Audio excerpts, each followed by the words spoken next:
Good morning.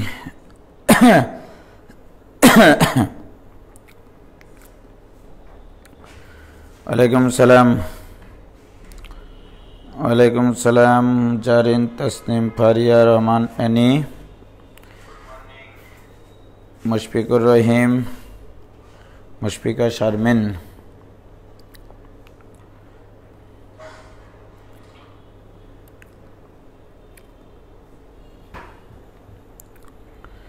Tanvir Ahmed, হ্যাঁ, master প্রোগ্রামে যখন হবে তখন এখন যে আলোচনাগুলো হবে সেগুলো বাদ দিয়ে মাস্টার প্রোগ্রামে যখন হবে তখন যে এক্সট্রা প্রবলেমগুলো তোমাদের অ্যাডমিশনের জন্য লাগে সেগুলো করানো হবে, ঠিক আছে?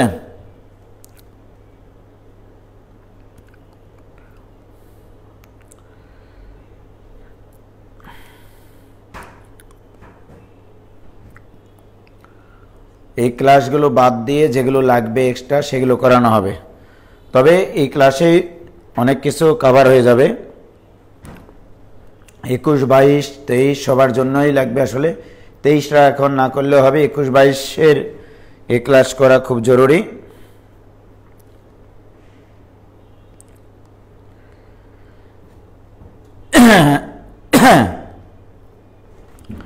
আদম আলী আছি, আলহামদুলিল্লাহ ভাইয়া।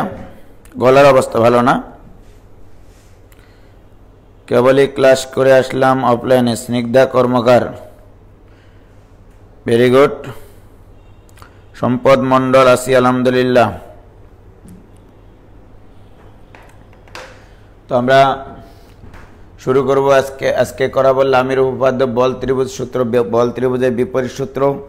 এগুলোর জন্য যে বেসিক জিনিসগুলো দরকার সেগুলো খুব ভালো করেই আজকে করাবো, হ্যাঁ।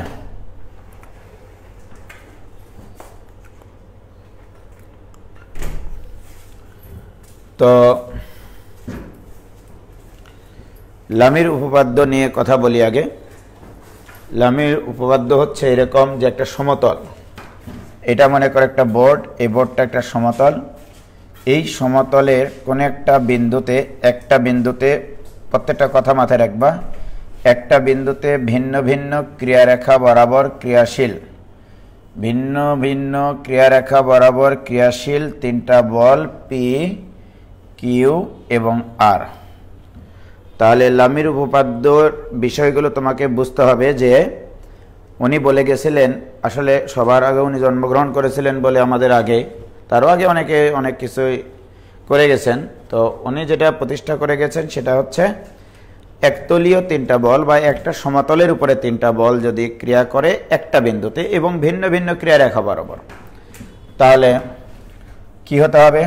আমার লামির উপপাদ্য কয়টা বল নিয়ে কাজ করবে বলো তো?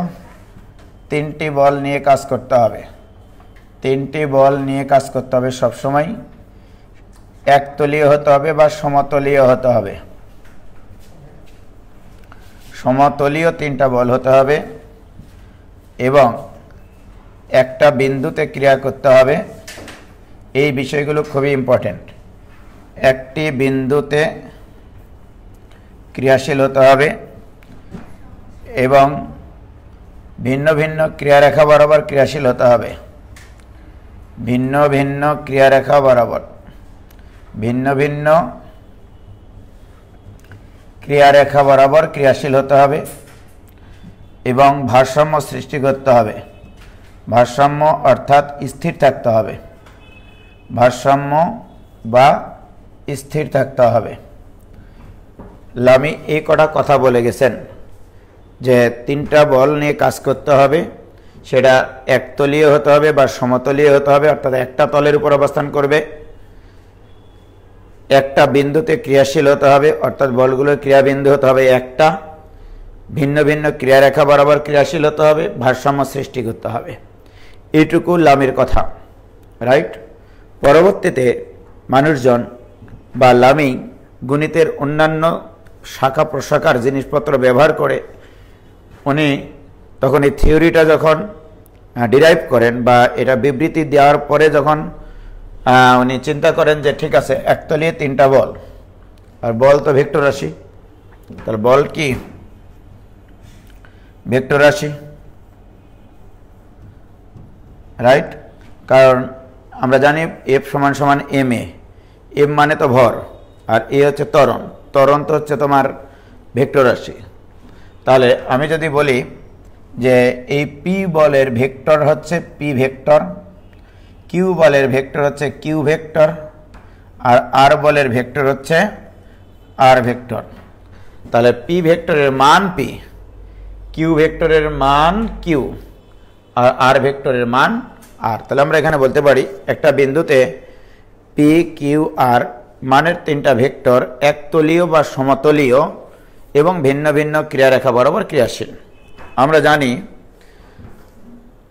যদি তিনটা ভেক্টর কোনো একটা বিন্দুতে ক্রিয়াশীল থেকে ভারসাম্য সৃষ্টি করে বা স্থির থাকে, রাইট, তার মানে ডেফিনেটলি এই দুটা ভেক্টরের লব্ধিকে এই ভেক্টরটা কি করবে, নিষ্ক্রিয় করে দিবে। তার মানে উনি বলেছেন এইটা ওনার কথা অনুসারে P vector plus Q vector plus R vector equal to zero vector. এই জিরো ভেক্টর যদি কেউ না দেয় সে মার্ক পাবে জিরো। ঠিক আছে, জিরোর উপরে যদি ভেক্টর না দেওয়া হয় সে মার্ক পাবে জিরো। তাহলে উনি এই কথাগুলো বলে গেছেন ওনার বিবৃতির ভিতরে যে তিনটা বল ক্রিয়াশীল হতে হবে, ভিন্ন ভিন্ন ক্রিয়ারেখা বরাবর ক্রিয়াশীল হতে হবে, একতলীয় হতে হবে, ভারসাম্য সৃষ্টি করবে। মানে ইনডাইরেক্টলি ম্যাথমেটিক্যালি বলে গেছেন P vector plus Q vector plus R vector equal to zero vector, right. এখন দেখেন এটা মনে করেন আলফা, অর্থাৎ angle between P and Q, this equal to alpha, right. Angle between Q and R, এটা equal to মনে করেন beta. আর অ্যাঙ্গেল বিটুইন, এটা বিটা, এটা হচ্ছে গামা দিলাম। তার মানে angle between R and P, this equal to gamma. এগুলো মনে করেন কোণ হিসেবে জানা, বাট 360 ডিগ্রি কোণকে এই আলফা বিটা এবং গামা নিজেরা নিজেদের মধ্যে ভাগ করে নেয়। ঠিক আছে, তাহলে ওনার কথা হচ্ছে এইটা স্থির অবস্থার সৃষ্টি করে। পরবর্তীতে লোকজনেরা বা উনি যেটা করেছেন যে এটার ভিতরে কোনো সম্পর্ক তৈরি করা যায় কিনা। দেখা গেল উভয়কে আমরা যদি মান দিয়ে চিন্তা করতে চাই, মান দিয়ে চিন্তা করতে গেলে আমি ক্রস গুণন করে মান নিয়ে আসতে পারি, আবার ডট গুণন করে মান নিয়ে আসতে পারি, ঠিক কিনা। আমি যদি উভয় পক্ষকে পি দ্বারা ক্রস গুণ করি, P cross P plus P cross Q, এটা কিন্তু সিরিয়াল ঠিক রাখতে হবে, প্লাস পি ক্রস আর, এটা ইকুয়াল টু পি ক্রস নাল ভেক্টর, রাইট। তো আমরা ভেক্টরের যে বিষয়টা জানি যে দুটা ভেক্টর যদি একই হয়, যেমন এই ভেক্টরটা, right, P vector cross P vector মানে কি পি এর মান সাইন পি এবং পি এর মধ্যবর্তী কোণ 0 ইন্টু একটা একক ভেক্টর কাজ করে ইটা, right. This is called P cross P. P cross P মানে পি স্কোয়ার সাইন 0 মান 0 ইন্টু একটা একক ভেক্টর আছে কিনা বলো। তার মানে এটাকে বলা হয় zero vector, right. P cross P কি করলে কিন্তু 0 লেখা যাবে না, এটাকে লিখতে হবে জিরো ভেক্টর।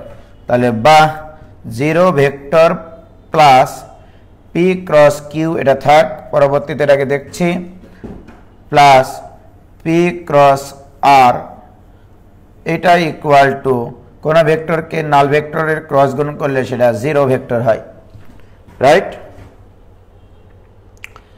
এখন আসো তাহলে এখান থেকে যদি আমি চিন্তা করি যে তাহলে P vector cross Q vector equal to minus P vector cross R vector. তার মানে P vector cross Q vector equal to R vector cross P vector. আমরা জানি ভেক্টরের ক্রস গুণন বিনিময় সূত্র মেনে চলে না, বাট ডট গুণন বিনিময় সূত্র মেনে চলে। কি ক্লিয়ার? যদি তাই হয়, এই জন্য আমরা মাইনাসটাকে প্লাস করার জন্য দিকটা চেঞ্জ করে দিয়েছি, রাইট। এখন আমি যদি বলি উভয় পক্ষে এদের মান নিব, দুটা ভেক্টর যদি সমান হয়, এটা one kind of vector, P cross Q একটা ভেক্টর, আর ক্রস পি একটা ভেক্টর, তুমি বলতেছ এই দুটা ভেক্টর সমান, রাইট? দুটা ভেক্টর যদি সমান হয় তাদের মান সমান হতে হবে এবং দিকও সেম হতে হবে, রাইট? তাহলে দিক যদি সেম হয় তার মানে তাদের একক ভেক্টর একই হতে হবে। তাহলে বলো তোমরা, আমরা যখন মান নিব পি এর মান, কিউ এর মান, সাইন এদের মধ্যবর্তী কোণ, তাহলে পি এবং কিউ এর মধ্যবর্তী কোণ কত? আলফা ইন্টু একক ভেক্টর আসতো, বাট মান নিলে একক ভেক্টর লেখার কোনো প্রয়োজন নাই। সো দিস ইকুয়াল টু আর এর মান, পি এর মান ইন্টু সাইন আর এবং পি এর মান মধ্যবর্তী কোণ কত? আর এবং পি এর মধ্যবর্তী কোণ গামা, রাইট? উভয় পক্ষ থেকে পি আমার জীবন থেকে চলে যায়, রাইট? তাহলে অতএব আমরা বলতে পারি যে Q sine alpha equal to R sine gamma. Okay, অতএব আমরা লিখতে পারি Q divided by sine of gamma equal to R divided by sine of alpha.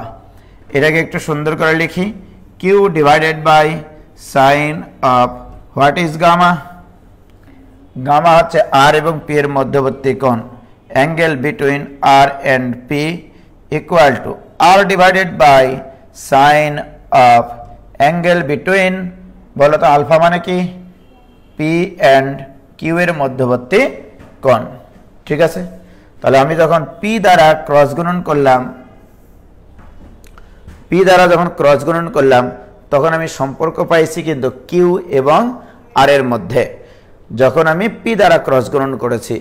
অনুরূপভাবে অন্য যে কোনো আরেকটা ভেক্টর দ্বারা ক্রস গুণন করো তুমি, এবং খেয়াল করো ভাইজান, যখন কিউ এবং আর এর মধ্যে সম্পর্ক নির্ণয় করেছি তখন খেয়াল করো কিউ ডিভাইডেড বাই সাইন অপর দুটা বলের মধ্যবর্তী কোণের সাইন নিতে হয়েছে, রাইট? আর যখন আর নিয়েছি আর ডিভাইডেড বাই অপর দুটা বলের মধ্যবর্তী কোণের সাইন নিতে হয়েছে, ঠিক কিনা বলো? এখানে যখন আর তখন নিচে পি আর কিউ এর মধ্যবর্তী কোণ, যখন এখানে কিউ তখন নিচে আর এবং পি এর মধ্যবর্তী কোণ। তাহলে অনুরূপভাবে লিখবা না। আবার যদি এটা প্রমাণ আসে বা তোমাকে এইটা যদি তোমার 4 মার্কের প্রশ্নে আসে যে কোনো একটা বিন্দুতে ভিন্ন ভিন্ন ক্রিয়ারেখা বরাবর ক্রিয়াশীল 3টা বল ভারসাম্য সৃষ্টি করলে একতলীয় 3টা বল, তাহলে দেখাও যে প্রত্যেকটা বলের মান হবে অপর দুটা বলের মধ্যবর্তী কোণের সাইন অনুপাতের সমানুপাতিক, ঠিক আছে? তাহলে তোমাকে শুরু করতে হবে এখান থেকে, ঠিক? অনুরূপভাবে লিখবা না, অনুরূপ ভাব নেওয়ার দরকার নাই। আবার তোমরা কি করবা? কিউ দ্বারা ক্রস গুণন করবা। আমি যদি এখানে কিউ দ্বারা ক্রস গুণন করি, বলো রে বাবা, আমি যদি এখানে কিউ দ্বারা ক্রস গুণন করি সেক্ষেত্রে আমরা কার কার মধ্যে সম্পর্ক পাবো? পি এবং আর এর মধ্যে। ওটা করে লাস্ট পর্যন্ত পি ডিভাইডেড বাই, তাহলে আর ডিভাইডেড বাই আসবে কিনা বলো? যখন পি নিব তখন সাইন অপর দুটা বলের মধ্যবর্তী কোণ নিতে হবে, রাইট? তাহলে পি বাদে অপর দুটা বল কি আছে? Angle between Q and R. আর যখন আর নিব তখন কি হবে? Sine angle between P and Q, right? তাহলে এই ইকুয়েশন আর ওই ইকুয়েশন যদি আমরা এক জায়গায় করি তাহলে কি ঘটনা ঘটবে? ঘটনা ঘটবে হচ্ছে এরকম যে P divided by sine of angle between Q and R equal to Q divided by sine of angle between P and R, তাই কিনা বলো? This equal to r divided by sine of angle between P and Q. লামির উপপাদ্যের গাণিতিক form হচ্ছে এটা, right? তার মানে আমরা যদি কোন একটা স্ট্রাকচারে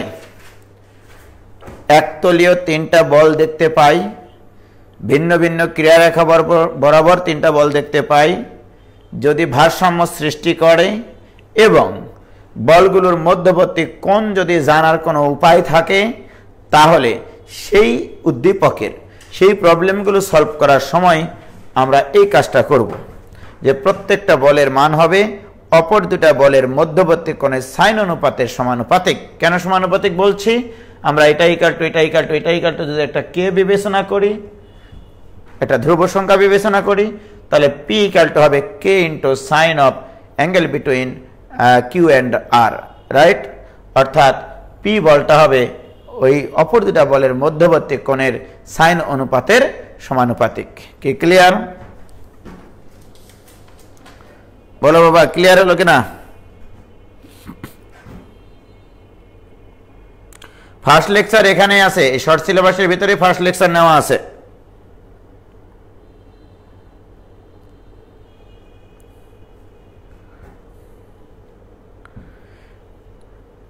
না ক নম্বরে এত লিখবো না তো ভাই, ক নম্বরের প্রশ্ন না এটা, এটা আসলে খ নম্বর অথবা গ নম্বরের জন্য, ঠিক আছে? একজন বলছে আজকে রাত্রেও কি ক্লাস হবে? হ্যাঁ, আজকে রাত্রেও ক্লাস হবে। ক্লিয়ার? ঠিক আছে।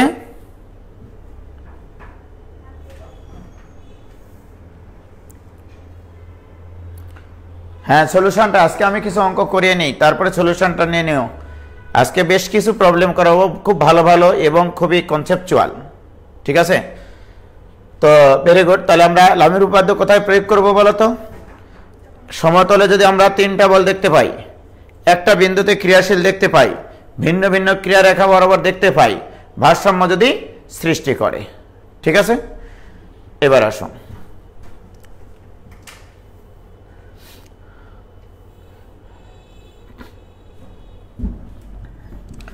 দেখো এবার এখানে একটা বল পি বল, এখানে একটা বল কিউ বল, এখানে একটা বল আর বল, ওকে? এই ও বিন্দুতে ও এক্স, ও ওয়াই এবং ও জেড এগুলো কিন্তু অক্ষ ব্যবস্থা না, তিনটা সরল লেখা আর কি। এটা হচ্ছে কিউ। এই কোনো একটা বিন্দুতে ক্রিয়াশীল তিনটা বল যদি কোনো একটা ত্রিভুজের তিনটা বাহু দ্বারা একই ক্রমে মান এবং দিকে সূচিত হয়, এর অর্থটা কি? মনে করো পি বলের মান হচ্ছে এইটুকু দৈর্ঘ্যকে পি বলের মান বলা হয়। তাহলে এখানে একটা ত্রিভুজ আঁকতেছি যার এই বাহুর দৈর্ঘ্য যা, পি বলের মানও তা। তাহলে দিস ইজ পি বাহু, এটা ত্রিভুজের বাহু যা কিনা এই বরাবরই আছে এবং এর মানও যা, দিক হচ্ছে এই বরাবর ধরে নাও, রাইট? এবার আসো কিউ বলটা, দ্যাট ইজ আলফা, এই কোণটা হচ্ছে আলফা। তাহলে এখানে এটাকে বর্ধিত করে দেওয়ার পরে আমরা এখানে আলফা কোণ তৈরি করব। তাহলে আলফা কোণ হচ্ছে এইটা, এই কোণটা মনে করো আলফা, রাইট? তাহলে বলো এই বলটা, এই বাহুটার দৈর্ঘ্য হচ্ছে কিউ, রাইট? এবারে এখান থেকে আবার আর বল ক্রিয়া করেছে, এর দৈর্ঘ্য যেটা, এর দৈর্ঘ্য সেটা, রাইট? দ্যাট ইজ আর। তাহলে এই বাহুর দৈর্ঘ্য পি, রাইট? বাট এটাকে যদি ভেক্টর দিয়ে প্রকাশ করি, দ্যাট ইজ পি ভেক্টর। এই বাহুর দৈর্ঘ্য কিউ, তাহলে এটার ভেক্টরটা কি হবে? Q vector. এই বাহুর দৈর্ঘ্য আর, এটা হচ্ছে আর ভেক্টর, রাইট? তাহলে আমি ধরে নিলাম এটা এ, এটা বি, এটা হচ্ছে সি। তাহলে বলা হচ্ছে এরকম সমতলীয় এক বিন্দুতে ভিন্ন ভিন্ন ক্রিয়ারেখা বরাবর ক্রিয়াশীল একতলীয় তিনটা বল যদি ভিন্ন ভিন্ন ক্রিয়ারেখা বরাবর ক্রিয়াশীল হয় এবং একটা বিন্দুতে ক্রিয়াশীল হয়, এবং এই তিনটা বল যদি একটা ত্রিভুজের তিনটা বাহু বরাবর একই ক্রমে, দেখো B C, C A B, একই ক্রমে মান এবং দিকে সূচিত হয়, তবে বল তিনটি ভারসাম্য সৃষ্টি করবে। তবে আমি কিন্তু আগেই বলিনি ভারসাম্য সৃষ্টি করবে, আমি বলেছি এক বিন্দুতে ক্রিয়াশীল সমতলীয় তিনটা বল, ভিন্ন ভিন্ন ক্রিয়ারেখা বরাবর ক্রিয়াশীল তিনটা বল যদি কোনো ত্রিভুজের তিনটা বাহু দ্বারা একই ক্রমে মান এবং দিক দ্বারা সূচিত হয়, তবে বল তিনটি ভারসাম্য সৃষ্টি করবে। সেটা কিরকম দেখো। তাহলে আমরা ধরে নিলাম যে এবিসি ত্রিভুজের বিসি সিএ এবং এবি বাহু দৈর্ঘ্য পি কিউ এবং আর বলের মানকে নির্দেশ করে, রাইট? এবং বিসি এর দিক আর পি এর দিক একই, কিউ এর দিক এবং সি এর দিক একই, এবি এর দিক এবং আর এর দিক একই। আমরা এখন দেখাতে চাই এরা ভারসাম্য সৃষ্টি করবে বল তিনটা, অর্থাৎ এই বলগুলোর ভেক্টর যোগফল শূন্য ভেক্টর হবে। আমি যদি দেখাতে পারি তাহলেই তো তোমার হচ্ছে বলগুলো ভারসাম্য সৃষ্টি করবে, ঠিক কিনা বলো? তাহলে আমি যদি বলি এখন তোমাদেরকে এবিসি ত্রিভুজে আমি লামসাম লিখে দিচ্ছি, বাট আমি তোমাদেরকে যেটা দিব আর কি সেটাতে আমি পুরো ডিটেল লেখা আছে যে কিভাবে পরীক্ষা লিখতে হবে। এবিসি ত্রিভুজে ভেক্টরের যোগসূত্র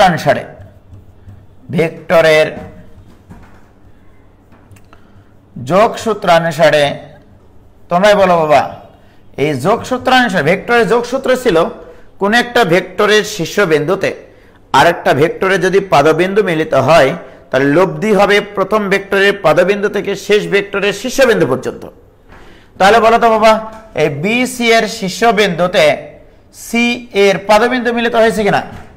তাহলে কি আমরা বলতে পারি BC vector plus C A vector equal to, বলো এই বিসি ভেক্টরের পাদবিন্দুতে সি এ ভেক্টরের শীর্ষবিন্দুতে সি এ ভেক্টরের পাদবিন্দু মিলিত হয়েছে কিনা? তাহলে লব্ধি হবে প্রথম ভেক্টরের পাদবিন্দু থেকে শেষ ভেক্টরের, তাহলে this equal to B A vector, right? B A vector কিন্তু, রাইট? এবার আমাকে বলো this equal to minus A B vector. এবার বাম পাশে পার করে নিয়ে আসো, তাহলে B C vector plus C A vector plus A B vector this equal to 0 vector. B C vector কাকে নির্দেশ করায়? পি ভেক্টরকে নির্দেশ করায়, plus Q vector plus R vector equal to 0 vector. এটা হওয়া মানে পি কিউ আর বল তিনটি ভারসাম্য সৃষ্টি করে। এটা হচ্ছে বল ত্রিভুজ সূত্র। তাহলে বল ত্রিভুজ সূত্রের বিবৃতি হবে এরকম ভাবে, কোন সমতলে কোন একটি বিন্দুতে ভিন্ন ভিন্ন ক্রিয়ারেখা বরাবর ক্রিয়াশীল তিনটি বল কোন একটি ত্রিভুজের তিনটা বাহু দ্বারা একই ক্রমে মানে এবং দিকে সূচিত হলে, তিনটি বল কোন একটা ত্রিভুজের তিনটি বাহু দ্বারা একই ক্রমে মান এবং দিকে সূচিত হলে বল তিনটি ভারসাম্য সৃষ্টি করবে। এটাই হচ্ছে বিবৃতি, রাইট? বিবৃতিটা কি লিখে দিব? লিখে দেওয়ার দরকার আছে কি? ক্লিয়ার?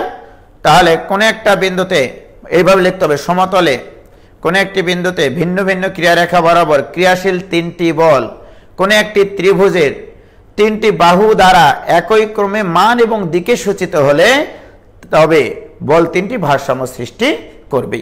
কি ক্লিয়ার? তো এইটা হচ্ছে বল ত্রিভুজ সূত্র।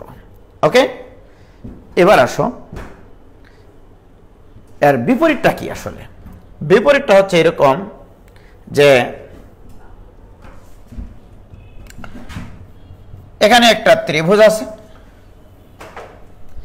এই ত্রিভুজটা হচ্ছে এ বি সি, রাইট? বলা হচ্ছে এরকম ভাবে, কোন একটা বিন্দুতে ক্রিয়াশীল তিনটা বল, কোন একটা বিন্দুতে ক্রিয়াশীল তিনটা বল ভিন্ন ভিন্ন ক্রিয়ারেখা বরাবর ক্রিয়াশীল তিনটা বল সমতলীয় তিনটা বল যদি ভারসাম্য সৃষ্টি করে এবং সেই বলগুলো যদি একটা ত্রিভুজের তিনটা বাহু বরাবর একই ক্রমে দিক দ্বারা সূচিত হয়। কি দ্বারা? দিক দ্বারা সূচিত হয়। আবার বলছি, কোন একটা বিন্দুতে ক্রিয়াশীল তিনটা বল, অর্থাৎ লামের উপপাদ্যেরই এটা মানে অ্যাপ্লিকেশন আসলে, ঠিক আছে? কোন একটা বিন্দুতে ক্রিয়াশীল তিনটা বল ভিন্ন ভিন্ন ক্রিয়ারেখা বরাবর ক্রিয়াশীল হতে হবে, সমতলীয় হতে হবে এবং ভারসাম্য সৃষ্টি করতে হবে। আগেরটাতে কিন্তু ভারসাম্য সৃষ্টি করতে হবে, এটা প্রমাণ করতে হবে। আর এটাতে বলা আছে ভারসাম্য আগে থেকে সৃষ্টি করে, রাইট? তবে এবং এই তিনটা বল যদি ওই সমতলে একটা ত্রিভুজের তিনটা বাহু দ্বারা একই ক্রমে আসে বলে মনে হয়, তাহলে কি ঘটনাটা ঘটবে দেখো। তাহলে আমরা জানি এই পি বলটা তাহলে এই বরাবর আসে বলে মনে হচ্ছে, কিউ বলটা এই বরাবর আসে বলে মনে হচ্ছে, আর বলটা এই বরাবর আসে বলে মনে হচ্ছে, ঠিক না? তাহলে আমি পি এবং কিউ এর মধ্যবর্তী কোণ আলফা, কিউ এবং আর এর মধ্যবর্তী কোণ যদি বিটা ধরি, এটা যদি গামা ধরি, তাহলে কি আমি বলতে পারি এই যে এই কোণটা যেটা দেখতে পাচ্ছ, দেখো বাবা, এই কোণটা হচ্ছে তোমার আলফা, আর এই কোণটা হচ্ছে তোমার কাছে বিটা, আবার এটাকে বর্ধিত করে দিলে এই কোণটা হবে তোমার কাছে গামা, রাইট? তাহলে আমি লামের উপপাদ্য অনুসারে জানি P divided by sine beta এটা equal to Q divided by sine gamma equal to R divided by sine alpha. এটা কোত্থেকে জানেছি? কেন লামের উপপাদ্য এখানে প্রয়োগ করা গেল? আমরা জানি একটা বিন্দুতে ক্রিয়াশীল তিনটা বল ভিন্ন ভিন্ন ক্রিয়ারেখা বরাবর যদি ক্রিয়াশীল থেকে ভারসাম্য সৃষ্টি করে তাহলে প্রত্যেকটা বল হবে অপর দুটা বলের মধ্যবর্তী কোণের সাইন অনুপাতের সমানুপাতিক। এটা লেখা গেল। এখন এই চিত্রে আসো, বিটা মানে পাই মাইনাস এ, তাহলে বা P divided by sine of pi minus capital A this equal to R divided by gamma মানে কি sine of pi minus B this equal to R divided by alpha মানে কি রে ভাই pi minus C this equal to আমরা লিখতে পারি P divided by sine A equal to Q divided by sine B equal to R divided by sine C, right? তাহলে ABC ত্রিভুজের কোণগুলোর সাথে বলগুলো সম্পর্কিত। আর আমরা জানেছি many years ago একটা ত্রিভুজের সাইন সূত্র ছিল এরকম a by sine a equal to B by, অর্থাৎ এ কোণের বিপরীত বাহুর দৈর্ঘ্য যদি a হয়, বি কোণের বিপরীত বাহুর দৈর্ঘ্য যদি b হয়, সি কোণের বিপরীত বাহুর দৈর্ঘ্য যদি c হয়, তাহলে a by sine a equal to B by sine B equal to C by sine C equal to একটা ধ্রুব সংখ্যা টোয়াইস আর হতো, যেহেতু এখানে আর ব্যবহার করেছি এই জন্য এখানে নিইনি। তাহলে এখন বলো তো বাবা সাইন এ ইকুয়াল টু কি লেখা যাবে? তাহলে এখানে যদি আমরা বসিয়ে দিই তাহলে P divided by A by K equal to Q divided by B by K equal to R by C by K. K K কাটা যায়, তাহলে P divided by small A equal to Q divided by small B R divided by small C. কি clear? What is A? BC বাহুর দৈর্ঘ্য, তাহলে P divided by BC equal to Q divided by C A equal to R divided by A B. এই যে দেখো, এটাকে বলা হয় বল ত্রিভুজের বিপরীত সূত্র। তাহলে বল ত্রিভুজের বিপরীত সূত্র তুমি কোথায় অ্যাপ্লাই করতে পারবা, কখন অ্যাপ্লাই করতে পারবা? আমরা লামের উপপাদ্য প্রয়োগ করব তখনই যদি কোনো একটা বিন্দুতে ক্রিয়াশীল তিনটা বল ভিন্ন ভিন্ন রেখা বরাবর ক্রিয়াশীল হয়, ভারসাম্য সৃষ্টি করে এবং ওই বলগুলোর পরস্পরের মধ্যবর্তী কোণ যদি আমরা খুব সহজে বের করতে পারি তাহলে সেখানে লামের উপপাদ্য প্রয়োগ করব, রাইট? আবার লামের উপপাদ্যের আপডেটেড ফর্ম হচ্ছে এইটা যে আমরা কোণগুলো বের করতে কষ্ট হচ্ছে বাট বাহুগুলোর দৈর্ঘ্য খুব সহজে বের করা যায়। অর্থাৎ কোন একটা স্ট্রাকচারে তিনটা বল যদি দেখতে পারো, সমতলীয় তিনটা বল যদি হয়, ভারসাম্য যদি সৃষ্টি করে এবং সেই তিনটা বল যদি ওই স্ট্রাকচারে বা কোন একটা ত্রিভুজ গঠন করতে তুমি সক্ষম হচ্ছ, সেখানে যে ত্রিভুজের বাহুগুলো হবে এই বলগুলোর ক্রিয়ারেখা বরাবর বা বলগুলোর ক্রিয়ারেখার সমান্তরাল, রাইট? সেখানে আমরা ইউজ করব বল ত্রিভুজের বিপরীত সূত্র যদি আমরা বাহুগুলোর দৈর্ঘ্য খুব সহজে বের করতে পারি, রাইট? এখন আসো, তাহলে উদ্দীপক পরেই আমাকে দেখতে হবে যে তিনটা বল স্ট্রাকচারে আছে কিনা। চারটা বল থাকলে সেখানে লামের উপপাদ্য প্রয়োগ হবে না। যদি তুমি তিনটা বলে কনভার্ট করে নিতে পারো, তাদের মধ্যবর্তী কোণ বের করতে পারো, তাহলে তুমি লামের উপপাদ্য প্রয়োগ করবা, রাইট? যদি তুমি একটা বিন্দুতে তিনটা বল ক্রিয়াশীল আছে বলে মনে হয়, আবার সেই তিনটা বল যে স্ট্রাকচারে আছে ওই স্ট্রাকচারে তুমি একটা ত্রিভুজ গঠন করতে পারতেছ, যে ত্রিভুজে তিনটা বাহু হবে, বলগুলোর ক্রিয়ারেখার সমান্তরাল এবং ওই বাহুগুলোর দৈর্ঘ্য বের করাটা এই কোণ বের করার থেকে বেশি সহজ হচ্ছে, সেক্ষেত্রে তুমি ইউজ করবা বল ত্রিভুজের বিপরীত সূত্র। কি ক্লিয়ার কিনা বলো?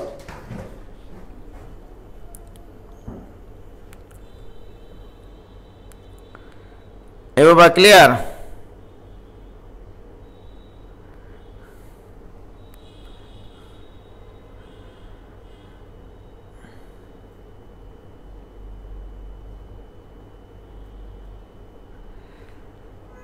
তোমাকে ক্যান ক্লিয়ার লিখতে হবে স্নিগ্ধা। কে ইকাল টু কালাভোনা, হ্যাঁ ঠিকই বলেছ, কে ইকাল টু কালাভোনা।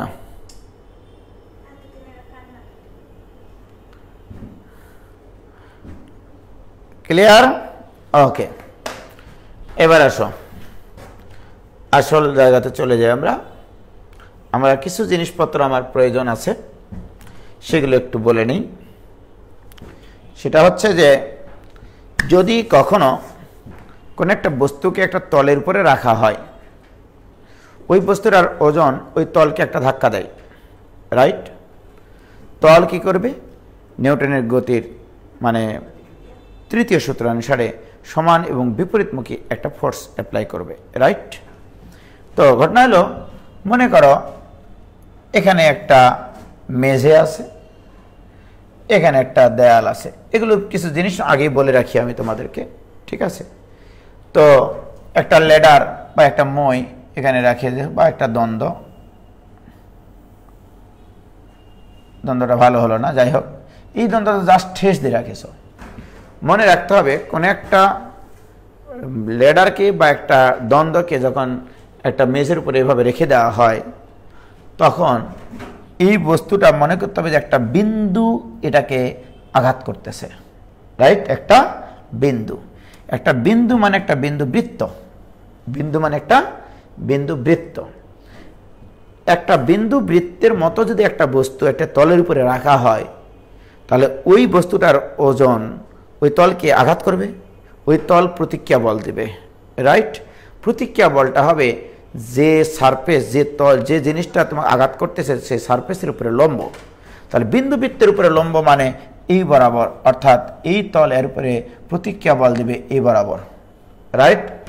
আর এই যে দেখো উল্লম্ব যে তলটা দেখতে পাচ্ছ বা দেয়াল দেখতে পাচ্ছ, এই দেয়ালকে যে বিন্দুতে স্পর্শ করেছে সেই স্পর্শক এই যে এর উপরে, এই তলের উপরে লম্ব হবে। বস্তুটার উপরেও কিন্তু লম্ব, বস্তুটা মানে বলতে বুঝাইছি কিন্তু একটা বিন্দু বৃত্ত, রাইট? তাহলে মাথায় রাখতে হবে যে কোনো একটা দ্বন্দ্ব জাস্ট যদি নিয়ে আসে এভাবে রেখে দিই, তাহলে এইভাবে ক্রিয়া করবে। কি ক্লিয়ার হয়েছে? যদি আমরা একটা মনে করো লেডার জাস্ট এভাবে রেখে দিই, ওকে? এবার আসুন, এখানে একটা দেয়াল, এবার একটা তল আছে, এরকম হতে পারে না? এই তলের উপরে এখানে একটা লাঠি রেখে দেব, জাস্ট লাঠি রেখে দেওয়া যাবে কিনা বলো? হ্যাঁ, যদি তাই হয় তাহলে আমি এখানে একটা লাঠি এখানে রেখে দিচ্ছি। মনে করো লাঠিটা আগে বানাই নেব।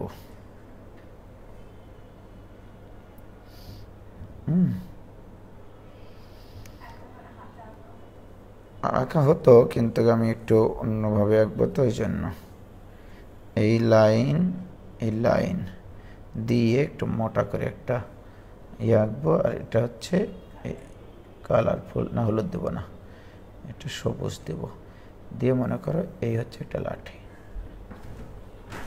ঠিক আছে? তাহলে এটাকে এখন তুলে নিয়ে যাব, তাই তো? কিন্তু এটা বাঁকা হয় না কেন? রোটেশন কই এখানে, না মনে করো একটা নির্দিষ্ট অ্যাঙ্গেলে বাঁকা করে দিলাম, উল্টা দিকে হয়ে গেল যে, আবার করব, ঠিক আছে? এইটাকে নিয়ে যায় এখানে রেখে দেব, মোটামুটি ধরে নেওয়া যেতে পারে, তাই না? তাহলে দেখো, আমরা যদি এখানে রেখে দিই এটা, তাহলে তোমরাই বলো যে বাবা এখানে কি ঘটনাটা ঘটতেছে? হ্যাঁ, এই যে মনে করো একটা নির্দিষ্ট অ্যাঙ্গেলে রাখা হয়েছে, এই বিষয়গুলো জানা খুব জরুরি। মনে করো থিটা অ্যাঙ্গেলে রাখা হয়েছে এখানে, রাইট? আমি আগেই বলেছি যখন একটা লাঠিকে এরকম তলের উপরে জাস্ট রেখে দিব, ওই তলটা ওই বস্তুটার উপরে একটা প্রতিক্রিয়া বল দিবে। সেই প্রতিক্রিয়া বলটা কিভাবে দিবে তোমাকে মনে রাখতে হবে, একটা বিন্দু এটাকে আঘাত করতেছে। তাহলে বিন্দুর উপরে লম্ব মানে এই যে দেখো এই বরাবর লম্ব, অর্থাৎ এই প্রতিক্রিয়া বলটা কাজ করবে এই বরাবর, রাইট? এই যে দেখো এই বরাবর প্রতিক্রিয়া বল কাজ করবে, রাইট?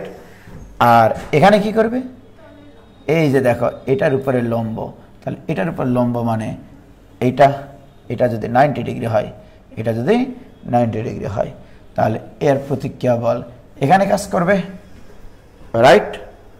বলো তো ভাইজান। এখন আমার প্রশ্ন, এইরকম কেসে এই যে দেখো এরকম একটা কেসে কি সুন্দর একটা জিনিস, যে এটাকে যদি স্থির রাখতে হয়, আমরা জানি এই দ্বন্দ্বের একটা নিজস্ব ওজন আছে। এই ওজন সবসময় মধ্যবিন্দু থেকে খাড়া নিচের দিকে ক্রিয়া করে, এবং যেহেতু এরা ভারসাম্য সৃষ্টি করবে, এই পাগলারা দেখো এটাকে বর্ধিত করলে যে বিন্দুতে ছেদ করে একটা বিন্দুতে হতে হবে। এই যে দেখো এই চিত্রটা হতে হবে এই অঙ্কের জন্য, যদি ভারসাম্য সৃষ্টি করে। যদি এটা স্থির থাকতে চায় তাহলে তোমার এই চিত্র হতে হবে। কি ক্লিয়ার? আমি কি বোঝাতে পারলাম বাবা? স্থির থাকতে গেলে কয়টা বল থাকতে হবে এখানে আমরা লামের উপপাদ্য অনুসারে? 3টা বল, রাইট? একটা এই তল প্রতিক্রিয়া দেবে এইভাবে, একটা এই তল প্রতিক্রিয়া দেবে এইভাবে, আর এর ওজন কাজ করবে মধ্যবিন্দু থেকে খাড়া নিচের দিকে। ঘটনা সঠিক কিনা? তাহলে এর বর্ধিত অংশ, তাহলে এদের ক্রিয়াবিন্দু কোথায়? এর ক্রিয়াবিন্দু এখানে, এটা সত্য, বাট এদেরকে পেছন থেকে বর্ধিত করলে এরা সবাই একটা বিন্দুতে মিলিত হতে হবে, নইলে এটা ভারসাম্য সৃষ্টি করতে পারবে না, নইলে হয়তো বা এদিক ওদিক গড়াগড়ি করে পড়ে যাবে, এরকম হতে পারে। ভারসাম্য সৃষ্টি করতে গেলে এই কাজ হতেই হবে, বলে রাখলাম তোমাদেরকে। কি ক্লিয়ার? ওকে, ভেরি গুড। তাহলে এই একটা বিষয় গেল, এগুলো আমার লাগবে কিন্তু, ঠিক আছে? তো আমি এটাকে একটা অঙ্ক হিসেবে দিতে পারি কিন্তু, রাইট? যে ডাব্লু ওজনের একটা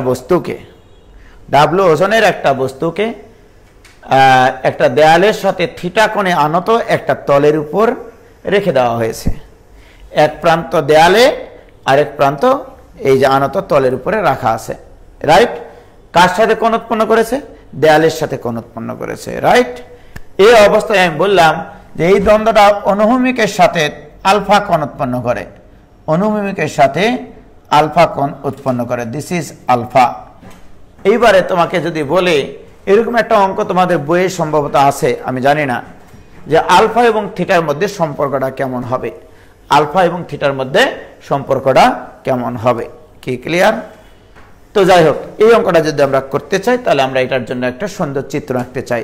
তোমরা এই কনসেপ্টটা বুঝেছো কিনা সেটা বলো, যেটাকে স্থির রাখার জন্য, এটা স্থির থাকতে গেলে এটা করতে হবে কিনা বলো, রাইট? তাহলে প্রশ্নটা কি হবে? প্রশ্নটা হবে এরকম ভাবে, নির্দিষ্ট ওজনের একটি দ্বন্দ্ব, সুষম দ্বন্দ্ব, এক প্রান্ত একটা দেয়ালে ঠেস দিয়ে রাখা আছে, অপর প্রান্ত দেয়ালের সাথে থিটা কোণে আনত একটি তলের উপর রাখা আছে, রাইট? এবং ভারসাম্য সৃষ্টি করে, অর্থাৎ স্থির আছে, রাইট? দ্বন্দ্বটি অনুভূমিকের সাথে আলফা কোণ উৎপন্ন করে, দ্বন্দ্বটি অনুভূমিকের সাথে আলফা কোণ উৎপন্ন করে। জাস্ট এই দুটা তথ্য দেওয়া আছে। এবার তোমাকে প্রমাণ করতে হবে সামথিং লাইক দ্যাট, রাইট? তাহলে দেখো এই অঙ্কটা আমরা কিভাবে করব সেটা একটু খেয়াল করি। তাহলে আমরা চিত্রটা আঁকবো আবার সুন্দর করে একটু, হ্যাঁ? এটা আমরা মিশাই দিই, এটা আমার দরকার নাই, বোঝানোর জন্য এটা করলাম বাবা, ঠিক আছে? দেখো তাহলে কি বলেছি বলতো, যে এরকম একটা দেয়াল,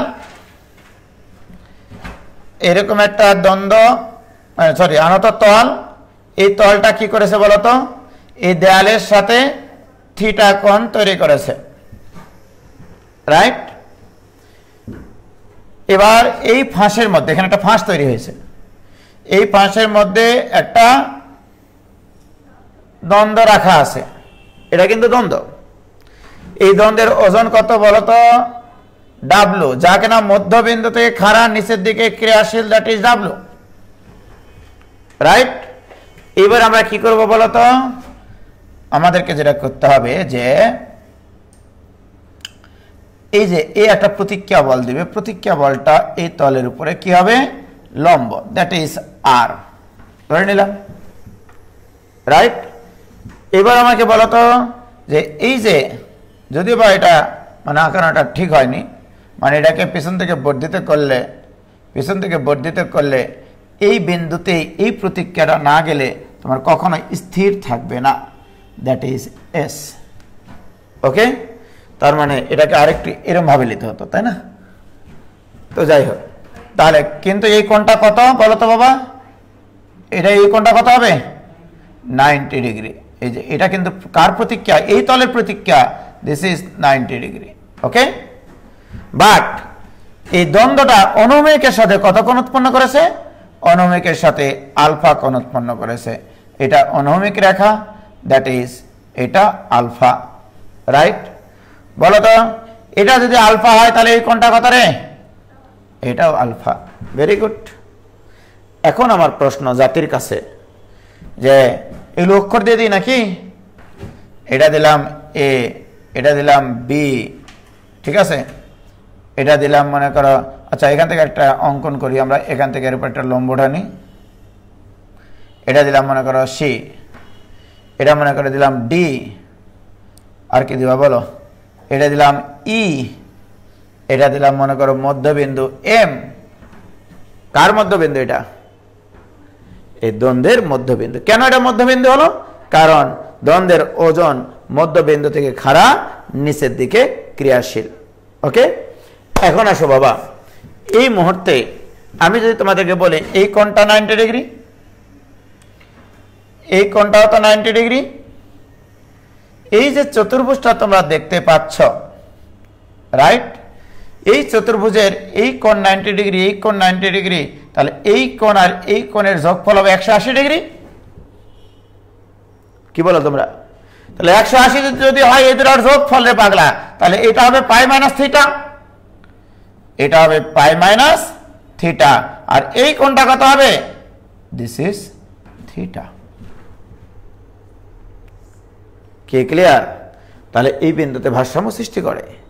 প্রিয় শিক্ষার্থী বন্ধুরা, এবারে বলো, এই যে এখানে একটা সমকোণী ত্রিভুজ দেখতে পাচ্ছ, এই কোণগুলো কিভাবে নির্ণয় করলাম তোমাদেরকে কিন্তু বলতে হবে। কারণ এই যে দেখো, এটা লম্ব, এটা লম্ব না হলে তো প্রতিক্রিয়া বল হতো না এখানে, এটা এর উপরে লম্ব, তাহলে এটা 90 ডিগ্রি, এটা 90 ডিগ্রি, এই কনসেপ্টগুলো থাকতে হবে তোমার এখানে। দে এটা থিটা হলে এটা পাই মাইনাস থিটা, সুতরাং এটা থিটা।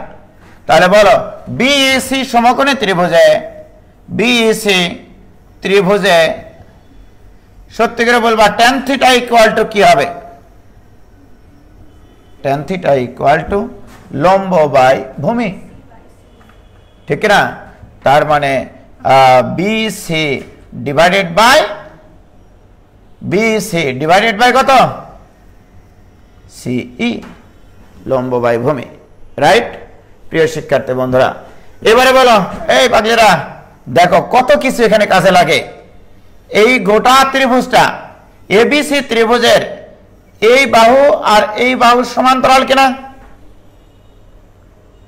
হ্যাঁ, যদি সমান্তরালই হয়, এটা যেহেতু আগে থেকেই মধ্যবিন্দু, তাহলে ডেফিনেটলি ই হবে এসি এর মধ্যবিন্দু। তাহলে ই হচ্ছে এসি এর মধ্যবিন্দু হতেই হবে, নইলে এই অঙ্ক হওয়া সম্ভব না। এটা হতেই হবে, কারণ এইটা আর এটা সমান্তরাল। আমরা জানি ত্রিভুজের যে কোনো দুই বাহুর মধ্যবিন্দুর সংযোগ রেখা তৃতীয় বাহুর অর্ধেক এবং সমান্তরাল, তাহলে এটা মধ্যবিন্দু হতে হবে। এখন বলো আমাকে, তাহলে this equal to BC divided by CE, C মানে half of AC, half of AC. এই কি বলো তোমরা? ক্লিয়ার? এই হাফ এর টুটা উল্টে যায়, 2 ইন্টু বিসি বাই এসি।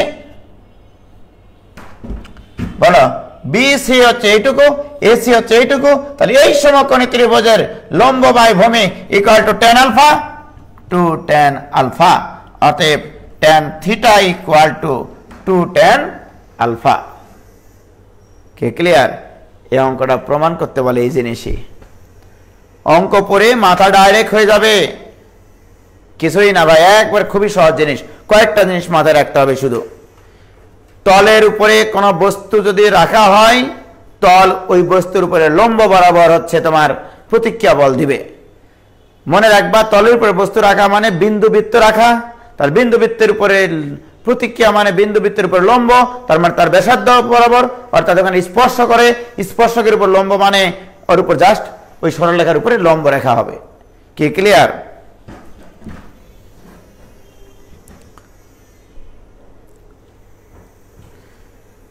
উপপাদ্য টাইপের অঙ্ক আমার চিরজনমের জম। ঠিক আছে, খুবই সহজ, আসলে কঠিন কিছু না।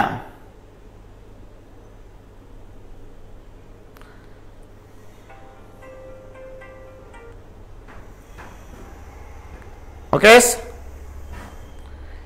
ইজিবিজি চিত্র 90 এর অঙ্ক। হ্যাঁ, আসলে তাই।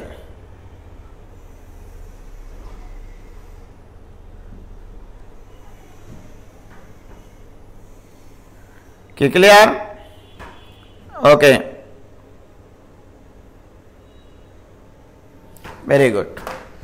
তাহলে এটা নিয়ে আমাদের কোনো সমস্যা নাই। এবার আসো, আমি যদি এবার একটা কাজ করি এরকম, যে জাস্ট এই ধরনেরই একটা অঙ্ক, খুবই সুন্দর একটা অঙ্ক। এবার দেখো, আমি একটা লেডারকে জাস্ট এর আগেরটাতে কি করেছি, রেখে দিয়েছিলাম, রাইট? এবার আসো, আমি এবার একটা দেয়াল, এই দেয়ালের এটা হচ্ছে মেঝে, তার মানে এটা পরস্পর 90 ডিগ্রি, রাইট? এবার আসো, এখানে একটা কবজা লাগানো আছে, এখানে একটা কবজা লাগানো আছে। এই কবজার চারিপাশে একটা দ্বন্দ্ব এইভাবে ঘুরতে পারে, ঘোরাতে পারি আর কি, বিয়ারিং দেওয়া আছে আর কি। ক্লিয়ার? দিয়ে একটা লেডার এইভাবে আমি রেখে দিয়েছি। মানে কি বলতো, এই লেডারটা এখানে এভাবে ঘুরতে পারে, রাইট? তাহলে এই প্রতিক্রিয়া বল কোথায় দেবে, এটা কি করে নির্ধারণ করবা? এটা 90 ডিগ্রি না, এখানে যেটা হবে, যেহেতু এই বস্তুটা স্থির রাখবো, আমি এই প্রান্তটা দেয়ালের উপর ঠেস দিয়ে রেখে দিয়েছি, এর মানে এই প্রান্তে প্রতিক্রিয়া বলটা হবে এ বরাবর, এটা নিয়ে কোনো সন্দেহ নাই। দিস ইজ প্রতিক্রিয়া বল আর। কি ক্লিয়ার? প্রিয় শিক্ষার্থী বন্ধুরা, এই যে দ্বন্দ্বটা আছে, এই দ্বন্দ্বটার ওজন মধ্যবিন্দু থেকে খাড়া নিচে থেকে ক্রিয়াশীল, দ্যাট ইজ ডাব্লু। ডাব্লু ওজনের একটা বস্তু, খাড়া নিচে থেকে ক্রিয়াশীল। এখন আমাকে বলো ভাইজান, এই যে এটাকে যদি আমি বর্ধিত করি, বর্ধিত করলে তারা এই বিন্দুতে ছেদ করবে, রাইট? তাহলে বলো, আর বলের ক্রিয়াবিন্দু এটা, ডাব্লু বলের ক্রিয়াবিন্দু এটা, নিশ্চয় এখানে একটা প্রতিক্রিয়া বল তৈরি হয়েছে, যে প্রতিক্রিয়া বল এই পুরা সিস্টেমটাকে স্থির রাখেছে। তো আমরা জানি লামির উপপাদ্য অনুসারে একটা বিন্দুতে 3টা বল ক্রিয়াশীল হলে এবং ভিন্ন ভিন্ন ক্রিয়ারেখা বরাবর ক্রিয়াশীল হলে, একতলীয় হলে তারা ভারসাম্য সৃষ্টি করতে পারে। তাহলে বলো, এর প্রতিক্রিয়া বলটা কোন দিকে ক্রিয়া করবে? ডেফিনেটলি এই বিন্দু দিয়ে। এটাই তো বোঝেন আরে ছেলেমেয়েরা, এই দিকে ক্রিয়া করবে প্রতিক্রিয়া বল এস। কি ক্লিয়ার ভাইজান? হেভি একটা অঙ্ক। এখানে কিন্তু আমি কি করেছি, একটা কবজা দিয়েছি, কবজার চারিপাশে ঘুরতে পারে, রাইট? অঙ্কটা কি ছিল? অঙ্কটা কই দেখি, বইটা অঙ্কটা লিখে দিয়েছিলাম। হ্যাঁ, অঙ্কটা আছে এরকম, তোমরা অঙ্কটা লিখে দিতে পারি আমি। ডাব্লু ওজনের একটি সমরূপ দ্বন্দ্ব এবি এ বিন্দুতে স্থাপিত একটি কবজার চারিদিকে ঘুরতে পারে, এর অপর প্রান্ত উলম্ব দেয়ালের সাথে সংস্পর্শে আছে। ভূমির সাথে দ্বন্দ্বটি আলফা কোণে আনত হলে কবজার প্রতিক্রিয়া এবং এর দিক নির্ণয় করো। তাহলে এই ভূমির সাথে এটা কত কোণ উৎপন্ন করে আছে? ভূমির সাথে আলফা কোণে দ্বন্দ্বটি আছে, রাইট? কবজার প্রতিক্রিয়া এস, এটা ইকুয়াল টু হোয়াট, এটা প্রশ্নে বলে দেওয়া আছে। এবং এর দিক নির্ণয় করো, অর্থাৎ এটা এই অনুভূমিকের সাথে কত কোণ উৎপন্ন করে সেটা তোমাকে বের করতে হবে। রাইট? তাহলে বলো, আমরা প্রথমত ধরেই নিব যে এ বি দ্বন্দ্ব আমাকে বলে দেওয়া আছে। এ বি দ্বন্দ্ব কোথায়, দেয়ালে কি লাগানো আছে? দেয়ালে এ না? আচ্ছা, তাহলে এ বি দ্বন্দ্ব, এ বিন্দুতে কবজা আর বি বিন্দুটা হচ্ছে দেয়ালে ঠেস দিয়ে রাখা আছে, কিচ্ছু করা হয়নি কিন্তু, জাস্ট দেয়ালে ঠেস দিয়ে রাখা আছে। কি ক্লিয়ার? এখন আমার ঘটনা হচ্ছে যে আমরা মনে করবো যে কবজার প্রতিক্রিয়া এস, সেটা অবশ্যই এরা এখানে যদি আমরা একটা বিন্দু দিই তাহলে এ বি, এটা দিলাম হচ্ছে সি বিন্দু, নাকি? এটা সি বিন্দু দিলাম, সমস্যা তো নাই। হ্যাঁ, এটা ডি বিন্দু দিলাম, এটা ই বিন্দু দিলাম, তোমার আমার ইচ্ছা এটা এফ বিন্দু দিলাম, সেটা আমার ইচ্ছা ভাই, খুশি কাটু যা ইচ্ছা তাই। কি ক্লিয়ার? প্রিয় শিক্ষার্থী বন্ধুরা, খুবই মজার একটা ঘটনা ঘটে গেছে এখানে। দেখো, এই দ্বন্দ্বটার ওজন ডাব্লু মধ্যবিন্দু থেকে খাড়া নিচের দিকে ক্রিয়াশীল, রাইট? এসটা হচ্ছে এই কবজার প্রতিক্রিয়া, যা কিনা সি বিন্দুতে ক্রিয়াশীল, আর এর প্রতিক্রিয়া বলা আরটা হচ্ছে তোমার এই বরাবর ক্রিয়াশীল, রাইট? এখন সত্যি করে বলো তোমরা, আমি কিন্তু মিথ্যা কথা বলবো না এখানে, এই বরাবর ডাব্লু বল ক্রিয়াশীল। আচ্ছা, এস হচ্ছে এই বরাবর ক্রিয়াশীল, তাই কিনা? আর বলটার দিক এই বরাবর কিনা বলো? আর বলের দিক এইটা, এস বলের দিক এইটা, ডাব্লু বলের দিক এইটা। আমি তোমাদেরকে বলেছিলাম কোন একটা বিন্দুতে ক্রিয়াশীল, কোন একটা বিন্দুতে ক্রিয়াশীল তিনটা বল যদি ভারসাম্য সৃষ্টি করে, দেখো তিনটা বল ভারসাম্য সৃষ্টি করেছে কিনা, একটা এস এদিকে, ডাব্লু এদিকে, আর এদিকে, তিনটা বল যদি ভারসাম্য সৃষ্টি করে এবং ওই তিনটা বল যদি ওই স্ট্রাকচারে উৎপন্ন কোন একটা ত্রিভুজের তিনটা বাহু বরাবর একই ক্রমে আছে বলে মনে হয়, তাহলে প্রত্যেকটা বলের মান হবে ওই বাহুগুলোর সমানুপাতিক, ঠিক কিনা বলো? তাহলে আমি এখানে বল ত্রিভুজের, আমি যেহেতু এটার নোট দিব তোমাদেরকে, সুতরাং আমি পুরো ডিটেল লিখতেছি না। তাহলে বল ত্রিভুজের বিপরীত সূত্রানুসারে পাই, অঙ্ক বলে বোঝে না ছেলেমেয়েরা, বল ত্রিভুজের বিপরীত সূত্রানুসারে পাই, বলো বিপরীত সূত্রানুসারে কি পাই? S divided by W divided by R, তো প্রতিক্রিয়া, আর এর মান কিন্তু উদ্দীপকে বলা নাই, জাস্ট আমরা সহযোগিতা নেওয়ার জন্য যেন আমরা এখানে বল ত্রিভুজের বিপরীত সূত্র ইউজ করতে পারি, সেই জন্য আমি কিন্তু এটা নিয়েছি। তাহলে বলো এস ডিভাইডেড বাই এস কোন বাহু বরাবর আছে বলে তোমার মনে হচ্ছে? এসি বরাবর আছে, তাহলে এসি। ডাব্লু বলটা কোন বাহু বরাবর আছে বলে তোমার মনে হচ্ছে? সি এফ বরাবর আছে, রাইট? তাহলে অতএব S equal to W into AC. সত্যি করে বলো বাবা, এসি মানে হচ্ছে এই সমকোণী ত্রিভুজ, এটা একটা সমকোণী ত্রিভুজ, তাহলে সমকোণী ত্রিভুজের অতিভুজ, তাহলে এসি মানে root over A AP square plus C AP square divided by CF. CF মানে বিই লিখতে পারি আমরা, তাহলে এটা হচ্ছে তোমার বিই, তার উপরে না কিছু না, ক্লিয়ার? দিব পরে this equal to W into এই এসি এর মানেটা লিখেছে কিন্তু রুট ওভার গোটাটার উপর রুট, এখানে বিই দিলাম, বিই তারপরে স্কয়ার দিতে হবে নিশ্চয়, তাই কিনা বলো? এবার এ এফ কই গেল?